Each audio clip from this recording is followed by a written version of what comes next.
दोस्तों, सबके मेरे ब्लॉग में स्वागत है। आप सबको पर नमस्ते। आज हम सुनेंगे सोमवार व्रत के विधि आयभन कथा। 16 सोमवार के व्रत के विधि कथा सुनेंगे। सोमवार के व्रत साधारण दिन के तीसरे पहर तकले होता है। वो व्रत में फलाहारी पारण करना के कोई खास नियम नहीं है, किंतु ये आवश्यकता जरूरी है कि दिन रात में केवल एक ही समय भोजन करना चाहिए। सोमवार के व्रत में शिव जी के पार्वती जी के पूजन विधि से करेंगे। सोमवार के व्रत 3 प्रकार की तरह से होता है। साधारण सोमवार के व्रत सोम प्रदोष काल और 16 सोमवार विधि तीनों के एक ही जैसे है। शिव पूजन के पश्चात कथा सुननी चाहिए। प्रदोष व्रत 16 सोमवार के कथा तीनों के एक अलग अलग है, जो आगे लिखी गई है। सोमवार व्रत कथा। एक बहुत धनवान साहूकार था, जिसके घर में धन आदि किसी प्रकार की कोई कमी नहीं थी, परंतु उसके घर में एक ही दुख था कि उसके संतान कोई पुत्र नहीं था। जी इसी चिंता में रात दिन रहता था। जब वो पुत्र के कामना के लिए प्रत्येक सोमवार के शिव जी के व्रत पूजा किया करते थे। जब तथा साईकार को शिव मंदिर में जाके शिव जी के पूजा श्री यंत्र के सामने दीपक जलाया करता था। उसका किसी भक्त भाव के देख के एक समय शिव पार्वती जी ने शिव जी महाराज से कहा, हे प्रभु, तुम ई साहूकार, तुम्हें आपका इतना आनंद भक्त में है, सदैव आपके पूजा पाठ व्रत करते हैं, बड़ी श्रद्धा प्रेम से करता है, आप इसके मनोकामना पूर्ण करनी चाहिए। तो शिव जी ने कहा कि हे पार्वती, अगर ये संसार कर्म से तरह है, हम जैसे किसान खेत में जैसा बीज बोता है वैसा ही फल काटता है, तो इसी तरह इस संसार में जैसा कर्म करते हैं वैसे ही फल भोगते हैं। श्री पार्वती जी ने कहा, अति आगर से कहा है महाराज, तुम जैसे आपके आनंद भक्त में से एक भक्त है, इसके अगर किसी प्रकार के दुख है, तकलीफ है, तो आपको अवश्य दुख दूर करना चाहिए, क्योंकि आप सदैव अपने भक्तों पर दयालु होते हैं और उनके दुखों को दूर करते हैं। ये अगर आप ऐसा नहीं करेंगे तो मनुष्य टूट जाएगी, आपकी सेवा नहीं करेगी, व्रत नहीं करेगी, क्यों करेंगे। पार्वती जी के आग्रह ऐसा करने देख भोले बाबा ने कहा कि हे पार्वती, तुम तो इसके कोई पुत्र नहीं है, अगर इसके चिंता में ये ऐसे अति दुखी रहता है, इसके भाग्य में पुत्र न होने पर भी मैं इसके एक पुत्र के प्राप्ति के वरदान देता हूँ, परंतु ये पुत्र इसका केवल 12 ही वर्ष तक जीवित रहेगा, इसके पश्चात वो मृत्यु के प्राप्त हो जाएगा। इससे अधिक मैं और कुछ नहीं इसके लिए नहीं कर सकता। तभी ने ये सब बातें सुन के साहूकार सुन रहा था। जब भी इससे उसके ना कुछ प्रसन्नता हुई, ना कोई कुछ दुख हुआ। पहले जैसे ही शिव जी महाराज के व्रत करने लगी, पूजन करता रहा। कुछ काल बीतने पर साहूकार के स्त्री गर्भवती हुई और 10वें महीने में सुंदर सा एक गर्भ से बहुत सुंदर बालक पुत्र की प्राप्ति हुआ।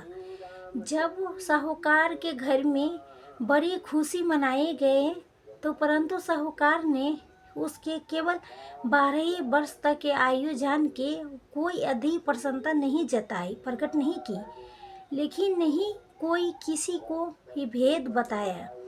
जब वो बालक 11 वर्ष के हो चुका, तो उस बालक के माता ने उसके पिता से विवाह आदि के लिए कहा। तब वो साहूकार कहने लगा कि अभी मैं इसका विवाह नहीं कर सकूंगी। अपने पुत्र के काशी जी पढ़ने के लिए भेजूंगी।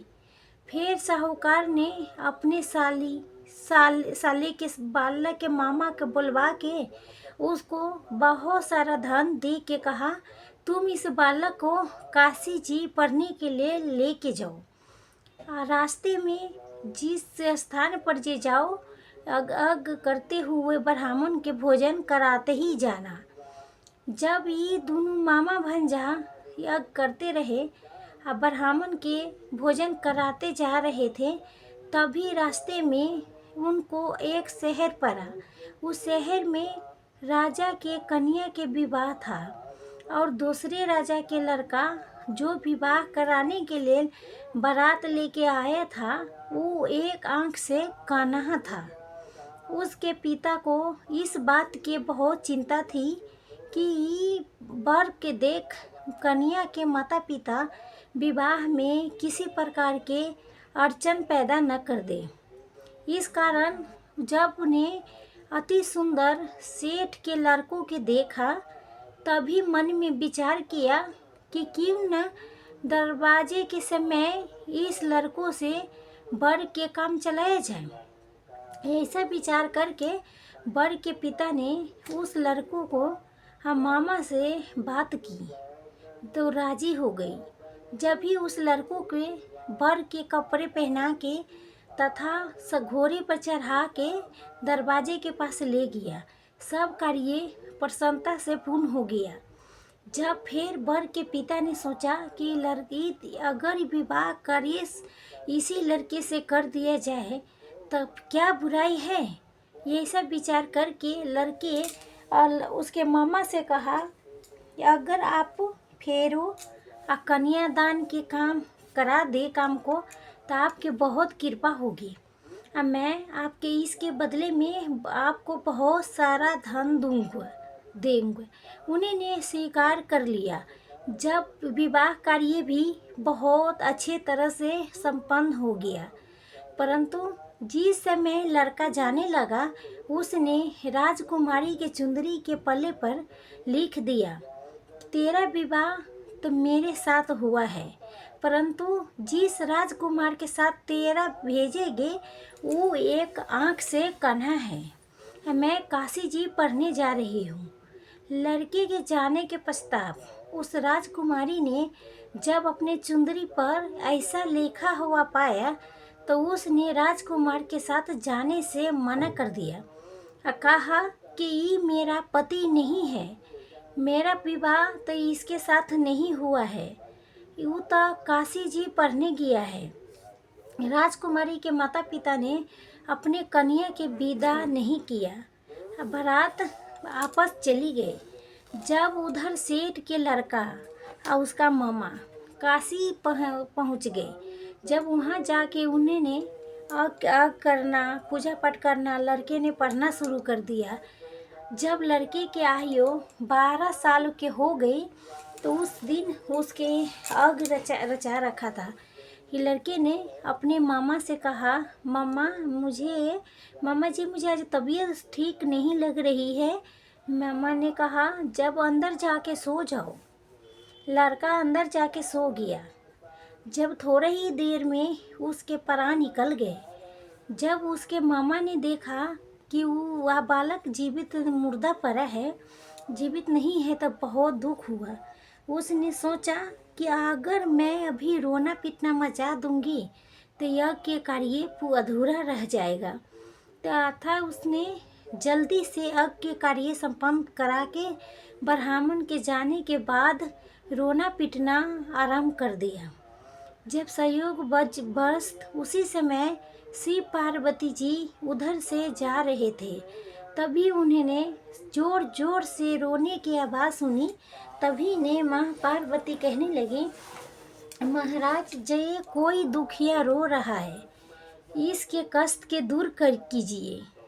जब शिव पार्वती जी ने 5 शहर देखा, तो वहाँ एक लड़का पास जाके देखा था कि लड़का मुर्दा पड़ा था। पार्वती जी कहने लगा कि महाराज ये तो वही सेठ के लड़का है जो आपके वरदान से हुआ था। शिव जी कहने लगा कि हे पार्वती, इसके आयु इतने ही दिन तक के थी, ये भोग चुका है। तब पार्वती जी कहने लगा, हे महाराज, जब इस बालक को और आयु दो, नहीं तो इसके माता पिता तरफ तरफ के मर जाएंगे। तब पार्वती जी के बार बार आग्रह करने पर शिव जी ने उनको जीवन दान दे दिया। जब शिव जी महाराज की कृपा से लड़का ठीक जीवित हो चुका, जब शिव पार्वती ने कैलाश चली गई तो तब वो लड़का और मामा उसी प्रकार करते हुए ब्राह्मण के भोज कराते हुए अपना घर के ओर चल पड़े। रास्ते में वो उसी शहर में आए जहाँ उसके मामा विवाह की कराया था। वहाँ ने आग शुरू करा दिया कराने के लिए। उस लड़की के ससुर ने पहचान लिया, तभी अपने महल में ले जाके उसके बहुत खतरदारी किया। साथ ही बहुत सारा 10 दासियों सहित आदर पूर्वक लड़की जमाई के विदा किया। जब वो शहर के लिए निकट आई तो उसके मामा ने कहा, मैं पहले तुम्हें घर जाके खबर कराती हूँ। तभी जब वो लड़के के मामा घर पहुँचे तभी लड़की के माता पिता घर के छत पर बैठे हुए थे। यही प्रण कर रखा था कि अगर हमारा पुत्र सकुशल मंगल लौट आए तो हम राजी खुशी नीचे आ जाएंगे, और नहीं तो छत से गिर के हम अपने प्राण खो त्याग देंगे। इतने में उसके लड़का के मामा ने आके वो समाचार दिया कि आपके पुत्र आ गया है। उनको विश्वास नहीं आया। तब उनके मामा ने शपथ पूर्वक कहा कि आपके पुत्र अपने स्त्री के साथ बहुत सारा धन लेके आया है। तो सेठ ने आनंद के साथ उनका स्वागत किया, अब बहुत प्रसन्नता के साथ रहने लगा। इसी प्रकार जब कोई भी सोमवार के व्रत को धारण करता है अथवा कथा के पढ़ता है, सुनता है, उनके सभी मनोकामना पूर्ण हो जाती है। यही के साथ में आप सबके धन्यवाद दोस्तों। जे मन से आप व्रत कीजिए सोमवार के, भोला बाबा तो 1 लोटा जले से मान जाती है। तो धन्यवाद। आप सबको पसंद आएगा तो लाइक शेयर ज़रूर कीजिएगा और कमेंट में ओम नमः शिवाय ज़रूर करिएगा। ओमकारा रा प्रभु जय श्री ओमकारा,